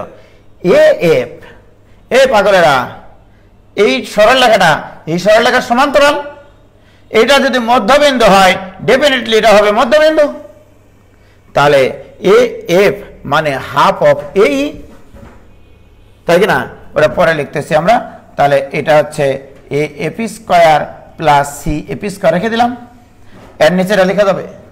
So this equal to W into root over A AP square মানে 1/2 এ ই, তারপরে স্কয়ার, কি ক্লিয়ার? তার মানে কি 1/4 A E square divided by B E square plus CF, CF করে CF square divided by B square, এটা কাটাকাটি যায়, দিস ইজ 1, ঠিক কিনা? ওই তো একই কথা। এখন বলো বাবা, আমি কিচ্ছু করিনি কিন্তু, W into root over 1/4 into AE divided by BE এর উপরে স্কয়ার প্লাস 1। কি ক্লিয়ার? এবার AE divided by BE, what is this? AE divided by BE, ভূমি by লম্ব equal to cot alpha. So this equal to, এই অঙ্কগুলো বলে কঠিন মনে করে ছেলেমেয়েরা। This equal to W into root over 1 plus 1/4 cot square alpha. This is প্রতিক্রিয়া বল। এই অঙ্কটা তোমাদের বইয়ের অঙ্ক, ছেলেমেয়েরা প্রচুর নাকি কঠিন মনে করে এটাকে। এর ভিতরে কোনো কঠিন আছে ভাইজান বলো? কিছু ইউজ করিনি এখানে, শুধু জিওমেট্রির কিছু কনসেপ্ট ইউজ করেছি, বল ত্রিভুজের বিপরীত সূত্র ইউজ করেছি, আর কিছুই করিনি। রাইট কি ঠিক কিনা বলো? এইবারে বলেছে এই প্রতিক্রিয়া বলে দিক নির্ণয় করো, প্রতিক্রিয়া বলে দিক। তো ভেরি গুড। তো আমরা যদি এটাকে এইভাবে চিন্তা করি, প্রতিক্রিয়া বলে দিক মানে এটা যদি থিটা কোণ উৎপন্ন করে অনুভূমিকের সাথে, তাহলে এই সমকোণের ত্রিভুজের tan থিটা ইকুয়াল টু লম্ব ডিভাইডেড বাই ভূমি, অর্থাৎ CF ডিভাইডেড বাই ভূমি হচ্ছে AF। এই পাগলারা, CF মানে BE ডিভাইডেড বাই AF মানে হাফ অফ AE, হাফের টু উল্টে গেল, তাহলে BE ডিভাইডেড বাই AE, আর BE ডিভাইডেড বাই AE মানে লম্ব বাই ভূমি ইকুয়াল টু 2 tan আলফা। ও আগেরটা এই জিনিস এক না। কি ক্লিয়ার? হেভি মজার জিনিস, কিন্তু এটা অত্যন্ত মজার একটা জিনিস। আমি হলে তো পরীক্ষায় অঙ্ক দিয়ে দিতাম। কি ক্লিয়ার? যারা মনে করতেছ যে আমি শুধু শর্ট সিলেবাসে পড়াচ্ছি চ্যাপ্টারে, সেটা না। যেগুলো আমি এই যে 2 দিন বা 3 দিনে ক্লাস নিব আমি এই স্থিতিবিদ্যার উপরে, 24টা অঙ্কের সাথে আরো কিছু অঙ্ক করাবো, যেগুলো অ্যাডমিশন পর্যন্ত তোমাদেরকে আগিয়ে রাখবে। 21, 22 যারা মনে করতেছে যে ভাই আমাদের শর্ট মানে মাস্টার গ্রুপের ক্লাস কই, এগুলো কি ক্লাস? এগুলো কি অঙ্ক না? এই অঙ্কগুলো কি কাজে লাগবে না? তো যাই হোক, কথা সেটা না, কথা হচ্ছে কথার কথা। এই দুটা প্রবলেম নিয়ে ছেলেমেয়েরা অনেক ভোগান্তির মধ্যে থাকতো, সেটা তোমরা জানো। রাইট? এবার আসো, এই কি ভিডিও বন্ধ হয়ে গেছে নাকি? তাই তো বলি। কি ক্লিয়ার?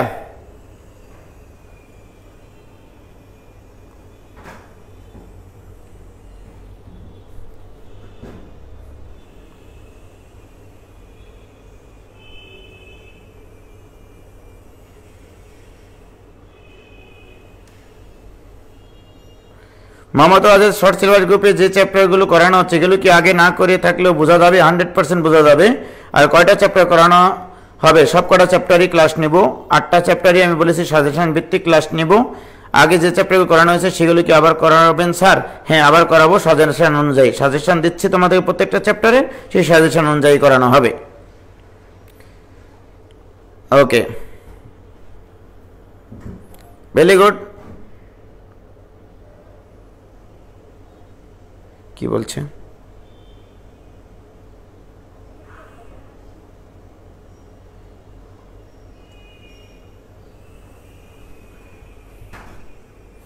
ওকে, এবার আসো, তাহলে আমাদের এই অঙ্কটার কোনো কাহিনী নাই। এবার আসো, আমরা একটা হেলানো তলের উপরে একটা বস্তু রাখবো।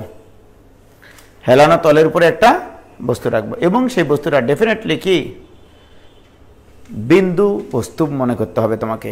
কি মনে করতে হবে? বিন্দু বস্তু।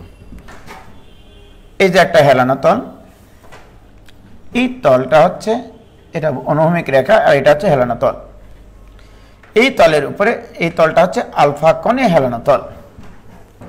এই তলের উপরে একটা বস্তু রাখা আছে, বস্তুটা বুঝতে হবে তোমার বিন্দু বস্তু হিসেবে। রাইট? তাহলে এর উপরে বিন্দু বস্তু রাখা আছে একটা, এই যে এইটা, এই যে দেখো এই বিন্দুটা, এই যে দেখো দেখো দেখো দেখো এই যে বিন্দু বস্তুটা, বুঝলা? এটা কিন্তু একটা বিন্দু। রাইট? এই বিন্দু বস্তুটার ওজন আছে তো একটা, তাই কিনা? সেই ওজন খাড়ার নিচের দিকে ক্রিয়াশীল, দ্যাট ইজ ডাব্লু ওজনের একটা বস্তু এই তলের উপর রাখা আছে। এই অবস্থায় রাখলে এই বস্তুটা কি ওখানে থাকবে নাকি গড়িয়ে পড়বে? গড়িয়ে পড়বে।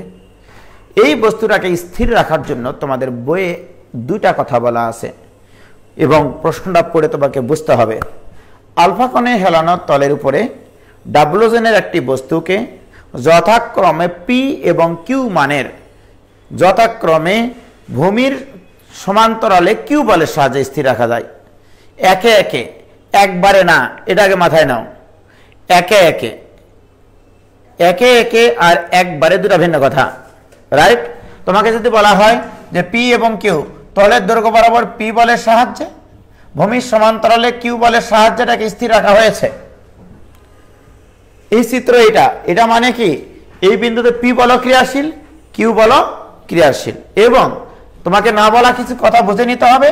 এই তলের উপরে লম্ব বরাবর একটা বল কাজ করে, সেটা হচ্ছে প্রতিক্রিয়া, প্রতিক্রিয়া, দ্যাট ইজ আর। এই স্ট্রাকচার দ্বারা বুঝতে হবে এই ডাব্লু ওজনের বস্তুটাকে স্থির রাখার জন্য পি এবং কিউ একসাথে কাজ করেছে। তাহলে এই চিত্র দ্বারা বুঝতে হবে পি ও কিউ একসাথে ক্রিয়াশীল, একসাথে ক্রিয়াশীল, পি এবং কিউ একসাথে ক্রিয়াশীল। এখানে কয়টা ফোর্স আছে? চারটা ফোর্স আছে। এখানে লামির উপপাদ্য প্রয়োগ করা যাবে না যতক্ষণ পর্যন্ত না তুমি তিনটা ফোর্সে কনভার্ট করে নিয়েছো, তার আগে তুমি এখানে লামির উপপাদ্য প্রয়োগ করতে পারবা না, রাইট? এবার আসো, তাহলে এই চিত্রটা আমাকে বোঝায় পি এবং কিউ একসাথে ক্রিয়াশীল। বাট এবার আসো, এখানে আমি যদি এটা দিই, এখানে বস্তুটা আছে ডাব্লু ওজনের একটা বস্তু, এখানে পি বল, এখানে আর বল, এটা একটা দেওয়া আছে, দেওয়ার পাশে আরেকটা চিত্র দেওয়া আছে, আলফা কোণে ক্রিয়াশীল, এখানে বস্তুটা আছে ডাব্লু ওজনের বস্তু, এখানে ভূমির সমান্তরালে কিউ বল দেওয়া আছে, দিয়ে এখানে লব্ধি সরি প্রতিক্রিয়া বল, এটা প্রতিক্রিয়া বল, এটা আর, এটা আর হবে না প্রতিক্রিয়া বল, এখানে আর প্রাইম হবে, কারণ এখানে তলের দৈর্ঘ্য বরাবর পি বল প্রয়োগ করলে যে প্রতিক্রিয়া হবে এই ভূমির সমান্তরালে তুমি ঠেস দিয়ে রাখেছো তার থেকে বেশি প্রতিক্রিয়া হবে এখানে। তাহলে আর প্রাইম দুটা প্রতিক্রিয়া আলাদা। এবারে দেখো ভাইজান, এই দুটা চিত্র যখন একসাথে দেওয়া হয় তখন তোমাকে বুঝতে হবে ডাব্লু ওজনের একটা বস্তুকে তলের উপরে স্থির রাখা হয়েছে, তবে দুইটা ফোর্স পৃথকভাবে প্রয়োগ করে। একবার পি প্রয়োগ করা হয়েছে তলের দৈর্ঘ্য বরাবর, আর একবার কিউ প্রয়োগ করা হয়েছে ভূমির সমান্তরালে। এবং প্রশ্ন এভাবে বলে দেওয়া থাকবে তোমার, ওকে? এখানে কিন্তু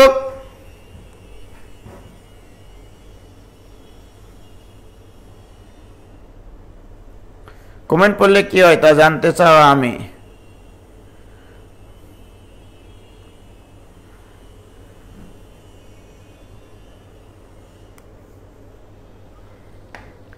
দেখো, তাহলে এই সিস্টেমটাতে কি বলা হয়েছে বলো? এখানে তোমার বুঝতে হবে যে ডাব্লু ওজনের বস্তুটাকে মানে তলের দৈর্ঘ্য বরাবর পি বলের সাহায্যে, এবং দেখো তোমাদের প্রশ্নে কিন্তু এটাই বলা আছে তলের দৈর্ঘ্য বরাবর পি বলের সাহায্যে এবং ভূমির সমান্তরালে কিউ বলের সাহায্যে স্থির রাখা যায়। প্রশ্নটা হচ্ছে এটা।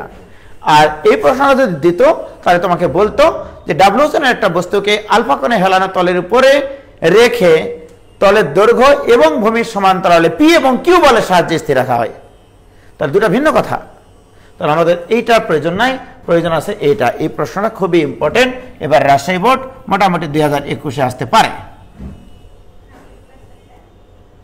হ্যাঁ, মোটামুটি আসতে পারে আর কি। তাহলে আসো, এটা যদি আলফা কোণ হয় তাহলে আমাদের প্রশ্ন হচ্ছে এখানে তো কোনো ত্রিভুজের বাহু বের করার কোনো অপশন নাই, তাই কিনা?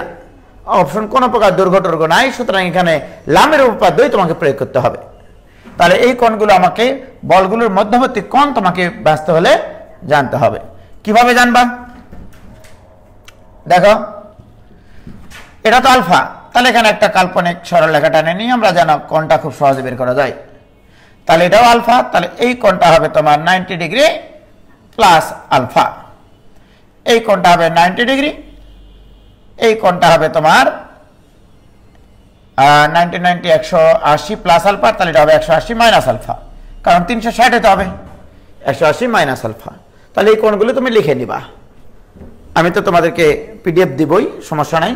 এটার সলিউশন আমি জাস্ট বোঝানোর জন্য জাস্ট এই কাজগুলো করতেছি, নইলে লিখতে গেলে অনেক সময় লাগবে ভাইজান, ঠিক আছে? আমি যা করতেছি তোমরা সেইগুলো ভাষাতে একটু লিখতে হবে। এখন বলো তাহলে এই কোণটা কত? 90 ডিগ্রি। এই কোণটা কত? যেহেতু এই তলের উপর এটা লম্ব, এটা আলফা, তাহলে এটা হবে 90 প্লাস আলফা। আর এই কোণটা তো বের করাই আছে এখানে 180 মাইনাস আলফা। তাহলে প্রথম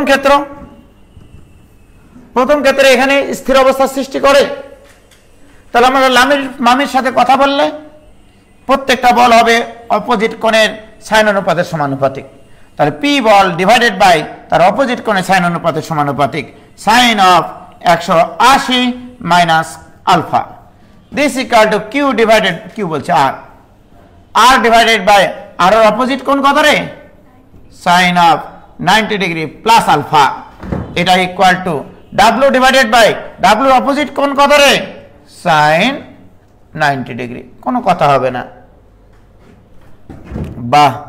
P divided by sine alpha, এটা equal to R divided by cos alpha, এটা ইকুয়াল টু শুধু ডাব্লিউ।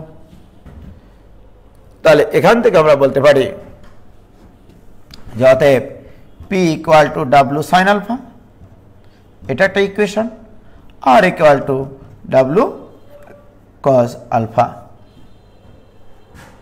কি বলতে পারি কিনা বলো? হ্যাঁ, ভেরি গুড। এখন আমার কথা হচ্ছে, এটা গেল প্রথম ক্ষেত্র, যখন পি বলটি তলের দৈর্ঘ্য বরাবর ক্রিয়াশীল। এবার দ্বিতীয় ক্ষেত্রটা কি বলা হয়েছে? যে ওই ডাব্লিউ জেনের বস্তুটাকেই ভূমির সমান্তরালে কিউ বলের সাহায্যে স্থির রাখা যায়। তাহলে দ্বিতীয় ক্ষেত্রে চলে যাই, এই যে দ্বিতীয় ক্ষেত্র, এই যেখানে। তাহলে দ্বিতীয় ক্ষেত্রে যদি চলে যায়, তাহলে এখানে লামির উপপাদ্য প্রয়োগ করলে কিউ ডিভাইডেড বাই কিউ এর অপোজিট কোণের সাইন, তাহলে সাইন অফ 180 মাইনাস আলফা, এটা equal to W divided by W opposite কোণ কত গো? Sine 90 degree plus alpha equal to R prime divided by sine of তার অপোজিট কোণ কত? 90 ডিগ্রি। কোনো কথা হবে কি? কোনো কথা আছে? তার মানে এখানে থাকবে কিউ বাই সাইন আলফা, এটা equal to W by cos alpha equal to R prime. অতএব Q equal to sine alpha এখানে গুণ করে দাও, W into sine alpha divided by cos alpha equal to W tan alpha. তাহলে এটা W tan alpha, right? তাহলে Q এর মান পেয়ে গেছো। আর আর প্রাইমের মান কত রে?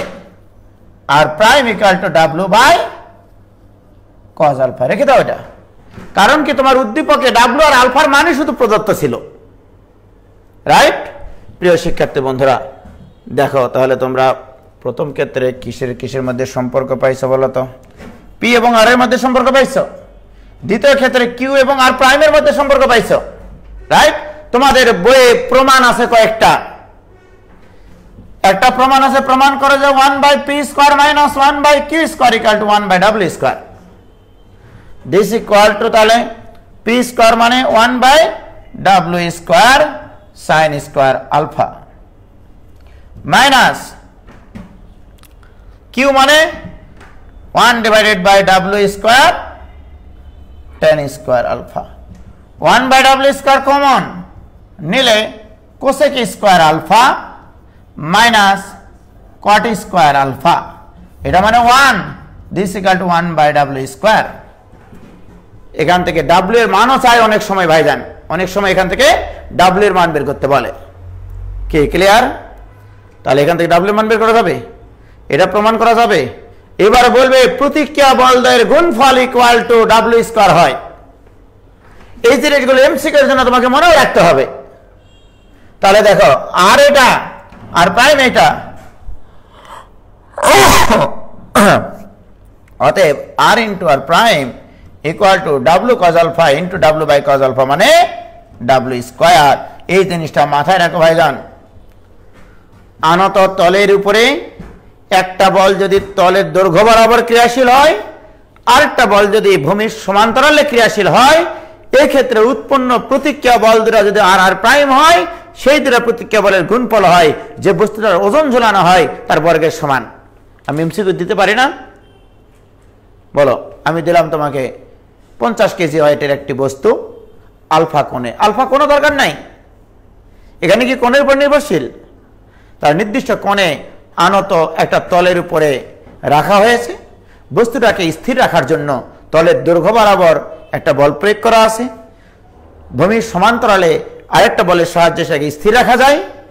এবার বলবো তলের প্রতিক্রিয়া বলদ্বয়ের গুণফল কত? কি করতে পারবো না? এগুলো এমসিকিউ আসে রে ভাই, আসে না মানে দেয়নি, কিন্তু আমার মতো লোক প্রশ্ন করলে এই প্রশ্নগুলো দিবে। কি ক্লিয়ার? বলবিদ্যা আসলে অনেক সহজ, অনেক ফিলিংস এর চ্যাপ্টার আসলে।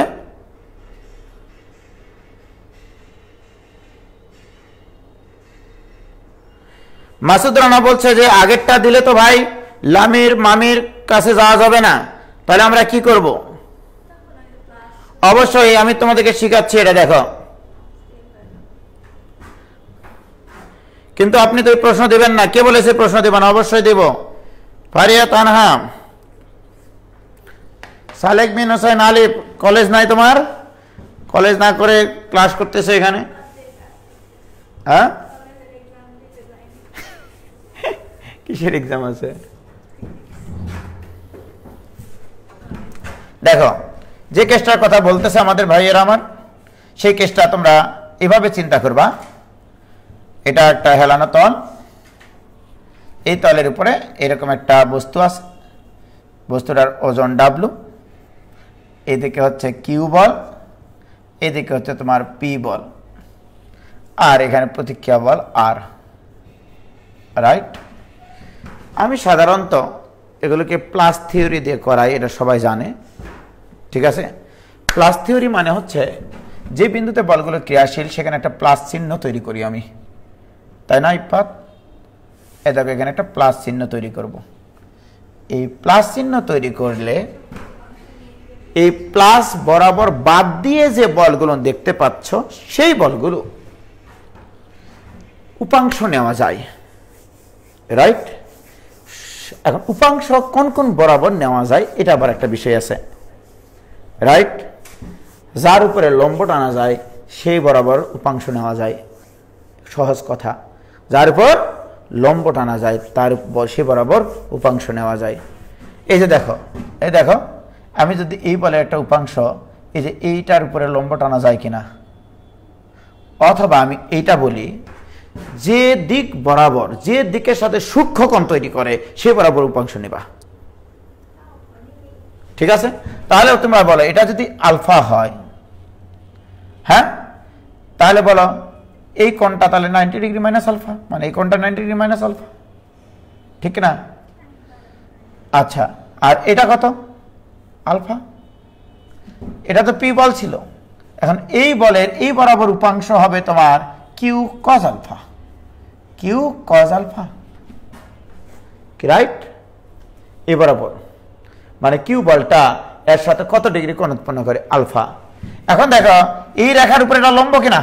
প্লাস থিওরি, এই পাগলারা দেখো, এইটার উপরে এটা লম্ব, তাহলে কোন একটা দিকের সাথে কোণ দেওয়া থাকে তার লম্ব বরাবর উপাংশ হয় সাইন, তাহলে কিউ সাইন আলফা। কিউ বলের উপাংশের কাহিনী শেষ।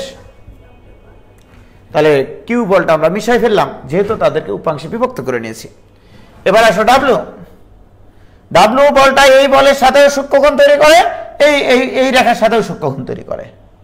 তাহলে এটা যদি আলফা হয় তাহলে এই বরাবর কি হবে? এটা 90 ডিগ্রি মাইনাস আলফা, এটা তাহলে W cos of 90 degree minus alpha. আরে হলো, আমি এটা 90 ডিগ্রি মাইনাস আলফা চিন্তা করেছি তাই। কি ঠিক কিনা বলো? তাহলে বলো বাবা, এটা আলফা, এটা 90 ডিগ্রি মাইনাস আলফা, এটা আলফা কিনা?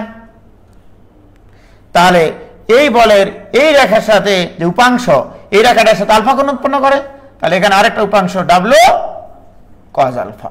প্লাস থিওরি, ডাব্লু আমার জীবন থেকে চলে গেল, কিউ আমার জীবন থেকে চলে গেল, বস্তুটা স্থির অবস্থায় আছে, তাহলে প্লাস থিওরিতে এই দিককার ফোর্স ইকুয়াল টু এই দিককার ফোর্স হতে হবে।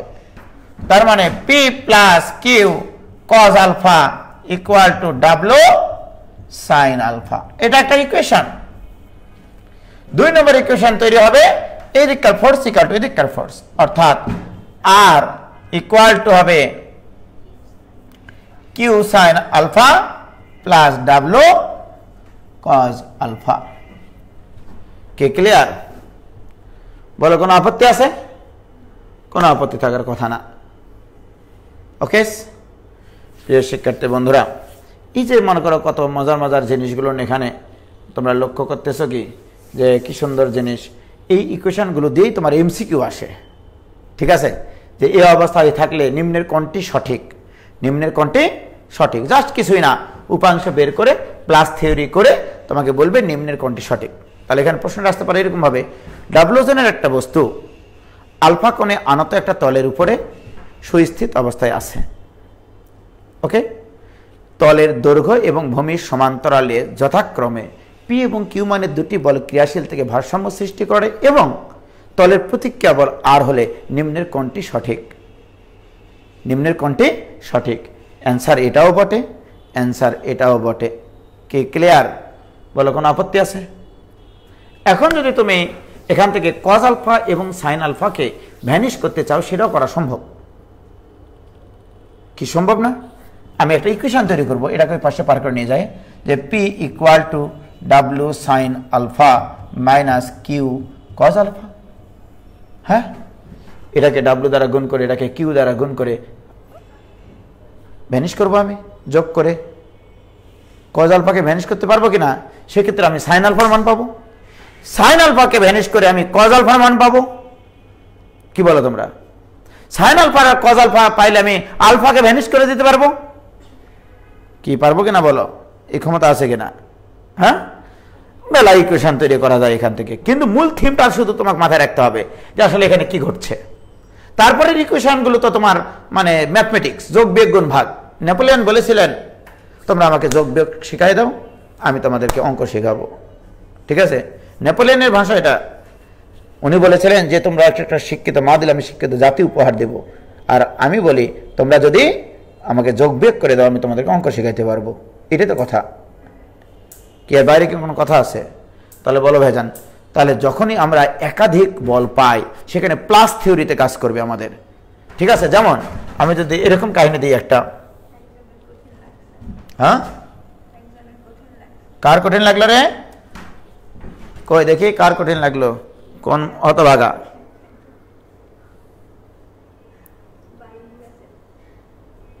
হয়েছে 22 পেজে স্নিগ্ধা কর্মকার। এত কঠিন কেন? আমি জানতামই না এই চ্যাপ্টার এত কঠিন। অঙ্কের শেষে দিয়ে আমি নিজেই ভ্যানিশ হয়ে যাব। কঠিন না রে ভাই?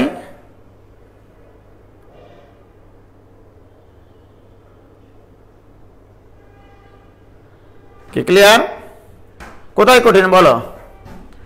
Plus theory. প্লাস থিওরি একটাই কথা, এই যে মনে করো এখানে প্লাস আছে, তোমার অনেকগুলো ফোর্স বিভিন্নভাবে থাকবে, এরকম ভাবে ফোর্স থাকবে, তোমরা এই প্লাস বরাবর শুধু উপাংশগুলো নিবা, তাহলে হবে প্লাস বরাবর উপাংশ নিবা।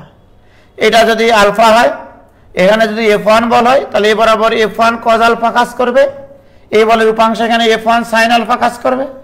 কাজ শেষ, তাই কিনা বলো?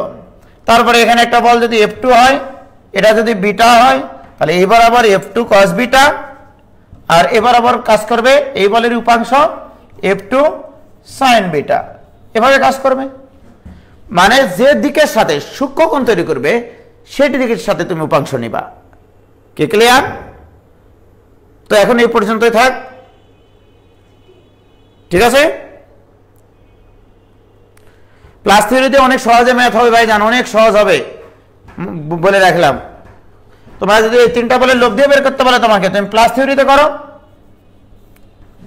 এখানে একটা প্লাস চিহ্ন আঁকো, উপাংশ নিতে থাকো, অঙ্ক হতেই হবে। এদিকার ফোর্স এদিকার ফোর্স, এদিকার ফোর্স ইকুয়াল টু এদিকার ফোর্স, লব বা যে কোনো জিনিস এখান থেকে সলভ হবে, বলে রাখলাম। ঠিক আছে, তাহলে আজকে এই পর্যন্ত থাক। খোদা হাফেজ, আসসালামু আলাইকুম। রাত্রেও ক্লাস নিতে পারি এটারই।